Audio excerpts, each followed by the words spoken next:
Sa paglipas ng mga taon, patuloy pa rin na nagpapakita ng kahusayan sa boxing ring ang pambansang kamao ng Pilipinas, si Manny Pacquiao.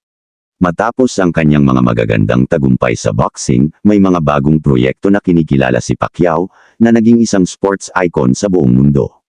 Ibinahagi niya ang ilan sa mga kanilang plano para sa kanyang karera. Isa sa mga pangunahing balita ay ang posibleng exhibition match laban kay Floyd Mayweather sa Disyembre. Ito ay muling pagkakataon para sa kanilang rematch, 8 taon matapos ang Fight of the Century, kung saan nanalo si Mayweather sa pamamagitan ng unanimous decision.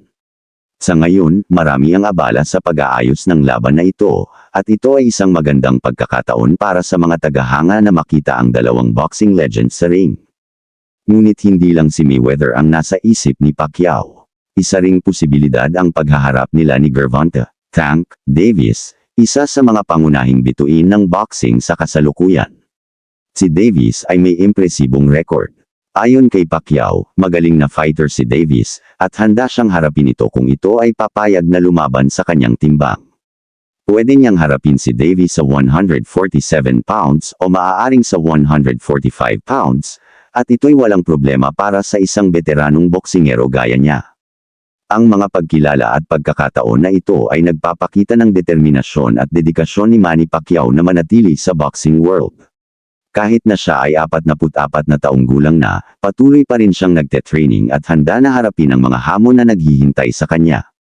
Ang kanyang karera sa boxing ay hindi lamang nagbibigay inspirasyon sa mga Pilipino kundi sa buong mundo.